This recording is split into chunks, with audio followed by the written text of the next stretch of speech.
Picture this. You're at your granddaughter's birthday party. The kids are running around the yard, everyone's laughing, and the conversation drifts from sports to gas prices to retirement. Then someone says, almost casually, "My brother retired last year with over $1 million in his 401k." A few minutes later, someone else adds, "My financial advisor says you really need at least $2 million these days if you want to retire comfortably."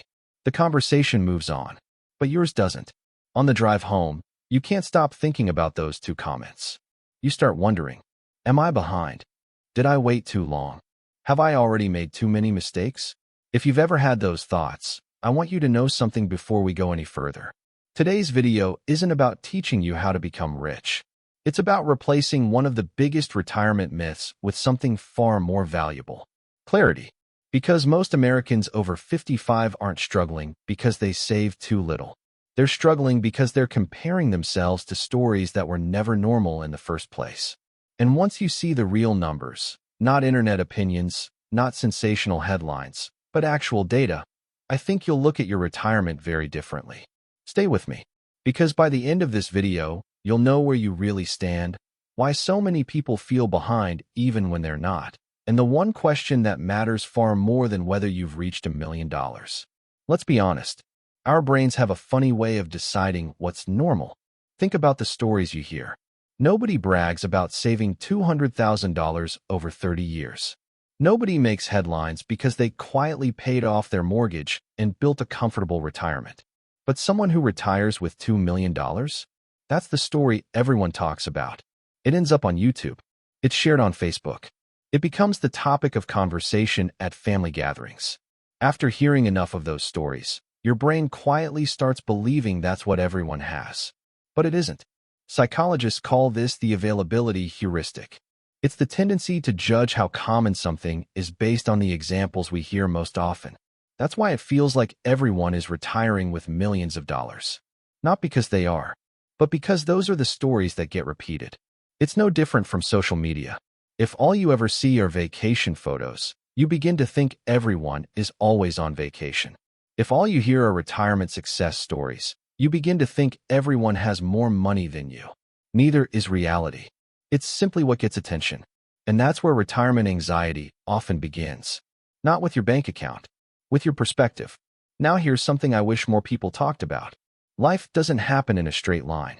Very few people spend 40 years earning a steadily rising income, investing the same amount every month, and never facing a financial setback. Real life is much messier than that. Maybe you lost a job during a recession. Maybe you spent years helping aging parents. Maybe you went through a divorce. Maybe you had unexpected medical bills. Or maybe you simply focused on raising a family instead of maximizing every dollar in a retirement account. Those aren't financial failures. They're life. And yet, so many people carry around quiet guilt because their retirement balance doesn't match some number they picked up from a headline years ago. Today, I want to replace that imaginary number with something much more useful: perspective. Because once you understand what retirement actually looks like across America, you'll stop asking, "Why am I so far behind?" And you'll start asking, "What kind of retirement am I really trying to build?" Those are two completely different questions. One is driven by comparison. The other is driven by purpose. And purpose almost always leads to better financial decisions. So let's look at the numbers. If I asked you what percentage of Americans have $1 million or more sitting in retirement accounts like a 401k or an IRA, what would you guess? 10%? 20%? It certainly feels that way. But according to research from sources like the Federal Reserve and major retirement plan providers, the real number is much smaller. Only about 2 to 3% of Americans have $1 million or more in retirement accounts. Think about that. If 100 people your age walked into a room, only 2 or 3 of them would belong to that group. Yet we've somehow convinced ourselves that being a retirement millionaire is normal. It isn't. It's exceptional. Here's another statistic that rarely gets the same attention. The Federal Reserve has found that a large share of American households have little or even no retirement savings at all. That's not something to celebrate, but it is something that puts the conversation into perspective. The stories you hear most often are not the stories most people are living. And that's exactly why comparison can be so misleading. There's one more number I want you to remember. Whenever someone says, the average American has hundreds of thousands of dollars saved for retirement, be careful. Averages can be deceptive. Imagine 10 people sitting around a table. 9 of them have $100,000 saved. One person has $5 million. Suddenly, the average jumps dramatically. But does that average describe the other 9 people? Not at all. That's why economists often pay more attention to the median, the number that represents what's typical rather than what's exceptional. And when you look at median retirement savings instead of averages, you discover something surprisingly reassuring. Many people who believe they're falling behind are actually doing better than they realize. Not because they're wealthy, but because they've been comparing themselves to the wrong benchmark. And that's where this story gets even more interesting. Because your retirement isn't defined by whether you've reached $1 million. In fact, there are 3 very different groups of retirees in America today.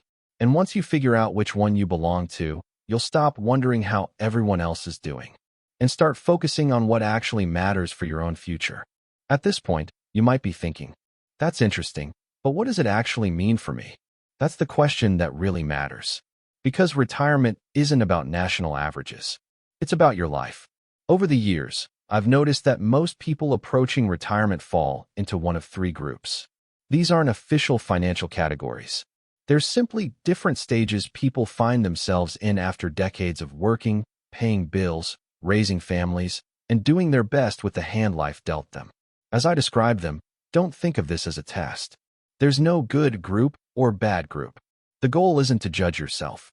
It's to understand where you are so you can stop worrying about where everyone else is. The first group is what I'd call comfortably prepared. These are people who have accumulated substantial retirement savings. Maybe it's around $1 million, maybe more, maybe a little less combined with a pension or other reliable income. From the outside, it looks like they've got nothing to worry about. But here's something people rarely talk about. Having more money doesn't automatically remove financial anxiety. The questions simply change. Instead of asking, will I have enough? They start asking, what if I live longer than I expected? What if healthcare costs keep rising? What if the market falls right after I retire? They've stopped worrying about building wealth. Now they're worried about protecting it. That's why I always say peace of mind doesn't come from hitting a certain number. It comes from having a plan for whatever happens next. The second group is probably where many people watching this video fall. I call them the quietly strong. These are people who've built meaningful retirement savings over many years. Maybe it's $300,000, maybe $500,000, maybe $700,000. But because they constantly hear stories about million-dollar retirements, they quietly believe they're failing. Here's what I want you to hear. There's a very good chance you're doing better than you think. Not because someone is lowering the standard, but because you've been measuring yourself against exceptional stories instead of typical ones. Remember those retirement millionaires we talked about earlier? They're real, but they're also rare. The average conversation about retirement makes them sound ordinary. They're not. And once you understand that, something changes. You stop asking, why don't I have what they have? And you begin asking, can what I have support the life I want? That's a much healthier question. Because retirement isn't about winning a competition. It's about creating stability. Then there's the third group. And if this sounds like you, I hope you'll stay with me. I call this group the resilient rebuilders. These are people who hoped they'd have more saved by now. Life happened. Maybe there was a divorce. Maybe a business failed. Maybe there were years spent caring for family instead of growing investments. Maybe retirement planning simply wasn't something anyone ever taught you. Here's what I don't want you to do. Don't confuse a delayed journey with a failed one. They're not the same thing. Some people inherit wealth. Others inherit responsibility. Some people enjoy steady careers. Others face layoffs, illness, or unexpected setbacks. Those lives cannot be compared fairly. Yet we do it all the time. And that's why so many people carry around unnecessary shame. Money can tell you how much someone has. It can't tell you what they had to overcome to get there. Now here's something that surprised me when I first started looking at retirement this way. The size of your retirement account isn't always the best predictor of whether you'll actually enjoy retirement. In many cases, something else matters even more. Your lifestyle. Imagine 2 retirees. One has $1 million invested but still has a large mortgage, expensive monthly bills, and a lifestyle that requires a lot of income just to maintain. The other has $600,000 invested, a paid-off home, very little debt, and monthly expenses that comfortably fit within their retirement income. Who do you think sleeps better at night? Most people assume it's the millionaire. But that's not always true. Because retirement isn't just about how much you've saved. It's about how much your life costs. Someone with lower expenses and a simpler lifestyle can often enjoy far more financial confidence than someone with a much larger portfolio but much higher obligations. That's why chasing a number can sometimes distract us from the real goal. The real goal isn't having the biggest retirement account. It's having enough to live the life you want without constant financial stress. And that brings us to the most important part of this conversation. If retirement isn't about reaching someone else's number, how do you know what enough actually looks like for you? That's what we'll answer next. So, how do you know if you're actually ready for retirement? Not compared to your neighbor, not compared to someone on YouTube, not compared to the friend who claims they're retiring early. How do you know if you're ready? I think it starts with changing one simple question. Instead of asking, how much money do I need? Ask, what kind of life am I trying to support? That question changes everything. Because retirement isn't really about reaching a magic number. It's about building a life that your savings can comfortably support. Think about it for a moment. Some people dream of traveling the world. Others are happiest spending weekends with their grandchildren. Some want to move closer to family. Others simply want quiet mornings with a cup of coffee, a walk around the neighborhood, and the freedom to stop checking the clock. Those are very different retirements. So why should they all require the exact same amount of money? The answer is, they shouldn't. That's why comparing your retirement target to someone else's almost always creates unnecessary stress. You're comparing two completely different lives. If there's one lesson I hope you take away from this video, it's this. Your retirement account is important, but your monthly expenses matter just as much. Someone with $700,000, a paid-off home, and modest living expenses may feel far more secure than someone with $1.5 million who still carries debt and spends heavily every month. Retirement isn't just about what you've saved. It's about what your money needs to do. The goal isn't to have the biggest portfolio. The goal is to create dependable income that supports the life you actually want to live. That's a very different way of thinking about success.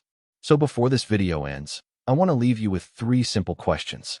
Not because they'll magically solve retirement, but because they'll replace uncertainty with clarity. The first question is this: how much guaranteed income will I have? For many people, that's Social Security. For others, it may include a pension or another reliable source of income. Knowing that number gives you a foundation, and foundations create confidence. The second question is just as important. What does my life actually cost? Not your best month, not your most expensive vacation. Your ordinary month. Housing, utilities, food, insurance, healthcare, transportation. The bills that show up whether the stock market is having a good year or a bad one. You'd be surprised how many people know exactly how much is in their retirement account, but have never calculated what it truly costs to live. Once you know that number, retirement stops feeling like a mystery. It starts feeling like a plan. And finally, ask yourself this. What kind of retirement would genuinely make me happy? Not what would impress other people. Not what looks successful online. What would make you happy? Because at the end of the day, retirement isn't about collecting the biggest number. It's about having the freedom to spend your time the way you choose. I think that's the biggest retirement myth we've all been sold. That success has one number attached to it. $1 million. $2 million. Maybe even more. But life doesn't work that way. Some people will need more. Others will need less. Your enough depends on your lifestyle, your priorities, and the kind of retirement you want, not the one someone else is living. And that's incredibly freeing, because it means you're no longer chasing someone else's finish line. You're building your own. So the next time you hear someone say, "My neighbor retired with $2 million," or "Everyone needs at least $1 million to retire comfortably," pause for a moment. Remember what we've talked about today. Those stories are real. But they aren't typical. The loudest stories are rarely the most common ones. And they certainly aren't the standard by which you should measure your own life. Here's the truth. Being behind and feeling behind are not the same thing. You may still have work to do. Most of us do. But that doesn't mean you've failed. Every dollar you've saved, every debt you've paid off, Every smart decision you've made over the years has helped build the retirement you're creating today. Progress may not always feel dramatic, but it's still progress. If today's conversation helped you see retirement a little differently, I'd love for you to support the channel by giving this video a like and subscribing to Weston Wealth. And I'd really like to hear from you. Without sharing any personal numbers, which of the three groups did you relate to the most? Were you comfortably prepared, quietly strong, or a resilient rebuilder? Leave your answer in the comments. You might be surprised how many people are on a journey that looks a lot like yours. And remember this, your neighbor's retirement isn't your benchmark. I will see you in the next video.